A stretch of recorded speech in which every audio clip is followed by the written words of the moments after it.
Governor Gavin Newsom has made his way into the headlines in recent weeks, not just for the devastating California fires, but also his attempts to tack right on several of his left-wing stances. Now, a new investigative book peels back the curtain on Newsom's problematic political dealings, as well as other figures who the authors say killed the California dream. In this episode, we sit down with the authors of the expose to discuss Newsom and the state of progressive California. I'm Daily Wire editor-in-chief John Bickley with Georgia Howe. It's Sunday, March 16th, and this is a weekend edition of Morning Wire. Joining us now are the authors of a new investigative book, Fool's Gold, Susan Crabtree and Jedd McFatter. The book breaks several new details about some key political figures in California. Susan and Jedd, thank you so much for joining us. Yeah, it's my pleasure. Thanks for having me, John. There's a lot of pretty remarkable findings that you've detailed here that are causing a stir, but we wanted to zoom in here on perhaps the most significant figure right now in terms of the news cycle. That's Gavin Newsom. Let's start with the most immediate issues. Susan, you've highlighted what you've called the wildfire cash windfall. This involves Newsom and the energy company Pacific Gas and Electric, PG&E. What have you uncovered on this? Well, it's interesting because everything that Gavin Newsom does is performative, not performance-based. He's been given everything on a silver platter, whether it's his admissions to college, his wine dynasty that was fueled by Getty money, or his rise in politics. It's all been given through his family connections with the Gettys and other political connections like Willie Brown and others. But when it comes to these wildfires, it's really startling because PG&E, it's not like other states. In California, they cozy up to the Democrats. They spread money throughout the state. And in fact, they've given Gavin Newsom and his wife $700,000 in contributions, both to his gubernatorial campaign and her gender justice films. That's her big project as the first partner of California. And I can tell you more about that. It is pretty eye-opening, the gender justice films funded by the wildfire. What I need to stress here is that PG&E is responsible for the deadliest wildfire in California history up in Paradise. They're responsible for 84 counts of manslaughter, 84 deaths. Oh my gosh. In Paradise. They didn't get as much publicity because it wasn't a wealthy area as the Palisades, but it was much deadlier. The court determined that they were actually told to go and maintain it years ago, and they never did. Just like they don't clean up the vegetation that can catch fire underneath their transmission lines either. And it just sparked this huge deadly fire. And we're seeing the same kind of thing with the Eaton fire. SoCal Edison is now being investigated for causing that one. It sparked a transmission line as well. And they just become these big, huge infernos. And Gavin Newsom has no problem taking money from the utilities that really are the main culprits on these fires. The Wall Street Journal found that PG&E was responsible for 1,500 fires. That's one every 2 days in just 6 years. And they like to talk about climate change. They care so much about climate change, Gavin Newsom and Kamala Harris and Nancy Pelosi and others. But guess what? These wildfires, they have rolled back all of the progress that these EV mandates and clean air policies have had over the course of 2 decades because they just spew pollution into the air. And so we have this pattern of Newsom letting these energy companies off the hook. Yes, in fact, after that big wildfire in Paradise, PG&E was going to go bankrupt because they owed so much to the victims, billions and billions of dollars. And so guess what? It was Gavin Newsom to the rescue. He did a big bailout for PG&E and he orchestrated through the governor's office using taxpayer dollars to pay for the lawyers. O'Melveny and Myers were the lawyers. They had been on the PG&E payroll for decades. So it's basically he used PG&E's lawyers to craft a bailout for them that would prevent them from going bankrupt and to stay alive. And actually, it inculcates them from any more problems with wildfires. They have this new wildfire trust fund that gets paid out, but it's only based on the value of PG&E stock. So if the PG&E stock goes down, the victims get less money. It's a real racket. Incredible. Is this true for the energy company SoCal Edison as well? Yes, Edison's the parent company. SoCal Edison is being investigated for the Eaton fire, and that had 17 victims, 17 deaths in that fire, and just devastation everywhere. It wasn't as affluent as the Palisades. It was more middle class, upper middle class area. And yeah, SoCal Edison is involved. Newsom appoints the regulators to what is known as the Public Utility Commission, and they just let these utilities skate. And it's a revolving door, too. So the public utility commissioners, they often go from the Utility Commission to PG&E and SoCal Edison, and they go right back in. It's just a big revolving door. And actually, SoCal Edison recently hired Biden's Energy Secretary Granholm to sit on their boards in the middle of this big scandal that they're facing for causing the Eaton fire. And guess what? She had just given them $600 million from taxpayer money just 6 months ago for grid innovation. So yeah, it's there. I'm telling you, the Democrats are in cahoots with the utilities in California. It's not like other states, and it shouldn't be inevitable that every year we have these wildfires. Mm-hmm. Now, on this topic of problematic political quid pro quos, Jedd, you particularly dug into Newsom's connections to communist China that runs back to his time as mayor of San Francisco. That was back in 2004 to 2011. What did you find out about him during his time as mayor?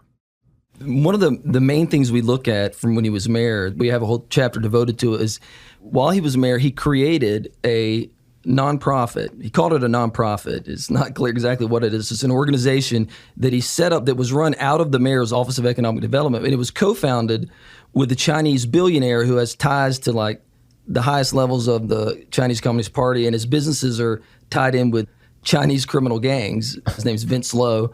So that's who he founded this nonprofit with. And the goal was to recruit in Chinese business and investment, right? But in effect, it kind of created a streamlined path for a lot of Chinese criminals and CCP officials to infiltrate California and buy up real estate, bribe government officials, pilfer intellectual property, things like this. And what's really shocking about it is that it was operating out of the mayor's office. It was housed at the Chamber of Commerce, but it had 4 satellite offices in China that operated as a part of this nonprofit. And they claimed to have brought in, from 2008 to 2018, they claimed to have brought in $5.5 billion of economic impact to San Francisco, and they claimed to have also brought in thousands of companies. But what happened is many of the groups he brought in turned out to be run by criminals. And so, for instance, one of these companies, I mean, there's multiple ones we talk about in the book, but one of them was a company called Oceanwide Holdings. It was a real estate company, but basically the owner of this company is a high-level CCP consultant or operative, and he actually owned Oceanwide Holdings and bought this property. You know, they were recruited through ChinaSF, bought all this property. Nothing's really happened on the property. There's been bankruptcies, but that was just one example of how an actual CCP official owned a company in California that was recruited through his nonprofit. All right, so this ChinaSF supposed nonprofit that Newsom created is effectively a foreign national-run organization that's buying property in America through the governor's office. What was the rationale from Newsom's perspective for even starting this joint venture with CCP-connected individuals? What would be his argument for this? They wanted to bring in Chinese companies to certain industries like green energy, solar companies. A lot of solar companies were brought in, real estate companies. It was supposed to boost the economy and that type of thing. But it turned out that after it got started, for years, the primary funder of this nonprofit was Huawei, which is kind of known for working as a part of the United Front with the Communist Party in China. So Newsom is saying, look, I'm bringing in investment, I'm bringing in money for San Francisco that benefits ultimately California as a whole. Right. What did you find in terms of any entanglements personally for him with any of these entities that he's working with? So there was a company named Z&L Properties. It was a real estate company that was owned by a former Chinese government official. So basically, it was the same thing. It was recruited through ChinaSF, and they've had the same kind of problems with a lot of these companies. They get started on a development. It never gets finished. Nobody knows where the money went. But this particular guy, his company was actually criminally sentenced to pay a $1 million fine for bribing close associates of Gavin Newsom. right? I mean, he recruited him in. He ends up being criminally charged for bribing him. And also, there's a picture in November, I think 2017, where he takes a photo with ChinaSF at ZNL Properties with his arms around some of the other employees there. And on that exact same day, he received over $20,000 in donation from this same company. Yeah. So this guy is charged for bribing associates of Newsom. Was there any backlash against Newsom for this? Well, there wasn't much backlash. A lot of people don't really realize how much he's been connected to or helped to create this nonprofit, but also nobody's ever reported that he received this money from ZNL because it was given as an anonymous donation just from ZNL. So it's never been reported that he got this money from this organization. So you guys are breaking that element of this story. Correct. Yes, we're breaking that element of the story. What have we seen since this? Have we seen these continuing questionable relationships with Chinese entities? Yes, in fact, ChinaSF, what he did was when he became lieutenant governor, one of the last things he did as mayor is he wrote a statement where he said that he was going to embed the ChinaSF model into state-level trade office, and it did. Now it's embedded within the state. It's called GoBiz, I think is the name of it, but it's basically their kind of trade office. So it's still there. He's brought it along the whole way. And here's the thing that really got me about this case with ChinaSF is that they gave him various incentives to come, right? All kinds of things to draw him. And one of the things he actually says when he's talking about this program is you will never have to deal with the bureaucracy. He's talking to the Chinese companies, and he says, we will carry your permits through the entire bureaucracy. And to me, that's just very shocking when you consider, like, California is notoriously difficult to get construction jobs done. These big real estate projects, you've got to pay permit consultants to expedite it and everything. And a lot of these permit consultants get busted in these big schemes, fraud schemes that have taken place. And so, in effect, Gavin Newsom and ChinaSF kind of acted as like permit expediters for Chinese companies, yet U.S., California developers, they didn't get this same deal. To me, that's pretty shocking. Yeah, it is. And it's highlighted even now in the aftermath of these fires that Susan's just talked about. We've seen the struggles of a lot of private citizens in California, but also entities that are trying to rebuild with all the red tape in California. Now, another explosive topic that you guys dug into is how Newsom's handling of the prison system came to a head during the COVID-19 lockdowns in the state. Can you explain what exactly happened there? So Gavin Newsom is under Supreme Court order to do something about the prison overcrowding in California. That was a Supreme Court decision from 2011. But instead of building more prisons, he wants to empty out the prisons. So he found a very, very good excuse in COVID. So there was all this concerns in the nursing homes that COVID was spreading rapidly, and that was true. But they had much less of a problem in the prisons. But Gavin Newsom said, we want to make sure there's not some kind of death spiral going on in our prison systems, and therefore we're going to let 70,000 prisoners out for early release. Now, what I'm told by a whistleblower who was a top official in the prison system, he said he recommended against that to Newsom. He said, actually, the COVID rates inside the prison are far less than outside in the community. So there's no reason to release these. Some of them were violent criminals. And nope, Newsom went ahead. He did not abide by that advice. He said it doesn't matter. He told the public that's the reason why they were doing it. And these tens of thousands of prisoners were released. And guess what? Then we had a huge smash and grab problem at businesses across the state. And you can't even go into a drugstore in California without having to ask for your conditioner to be unlocked because it's behind locked cases. And this is who we have to blame for it. He saw no connection there between the smash and grabs. He's never mentioned it, that they might be connected to the prisoners who were released during COVID. It's shocking that this is not a massive scandal. One more question about Newsom, his approach to transgender policies. He's now trying to reverse a bit in terms of at least males in female sports. He's launched a new podcast. He's trying to tack right from his far left positions. But what's the truth there? How has he actually handled the transgender issue as governor and lieutenant governor? So in 2013, he supported the law that legalized trans athletes' participation in girls in high school and women's sports in college. So he was asked by Ro Khanna over the weekend whether he was going to reverse that policy. I also asked his office afterwards whether he was going to reverse any policies. And they just pointed me to the comments with Charlie Kirk and highlighted in yellow his concern about the vulnerable citizens, the vulnerable trans people, that they're higher to susceptibility to suicide. But his comments were just so glib. Yeah, that interview on Newsom's new podcast really made a lot of news. Let's listen to that exchange between the governor and Charlie Kirk. So like you right now should come out and be like, you know what? The young man who's about to win the state championship in the long jump in female sports, right. that shouldn't happen. You as the governor should step out say no. No, and I appreciate but like, would you do something like that? Would you say no men in female sports? Well, I think it's an issue of fairness. I completely agree with you on that.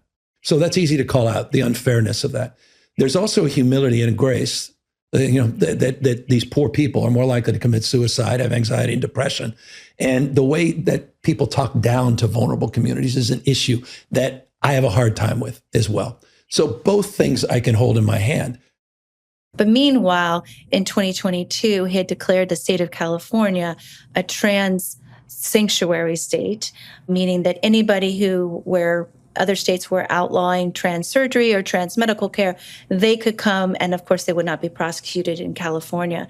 So no, he has no plans to reverse those policies. He has no plans to overturn the transgender athlete rule in the state. California is one of 24 states where that is legal.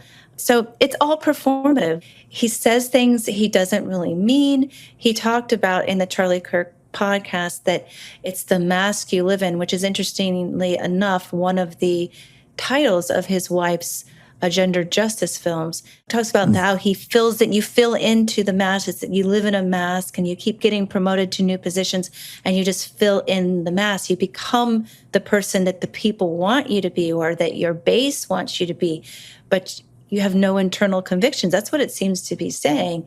And that's a perfect description of what I view and what we've found that Gavin Newsom has been portraying for years. Quite a mental image there. Well, Susan and Jedd, congrats on your new book, and thank you so much for joining us. Absolutely. Take care. Thanks, John. That was Susan Crabtree and Jedd McFatter discussing their new book, Fool's Gold, and this has been a weekend edition of Morning Wire.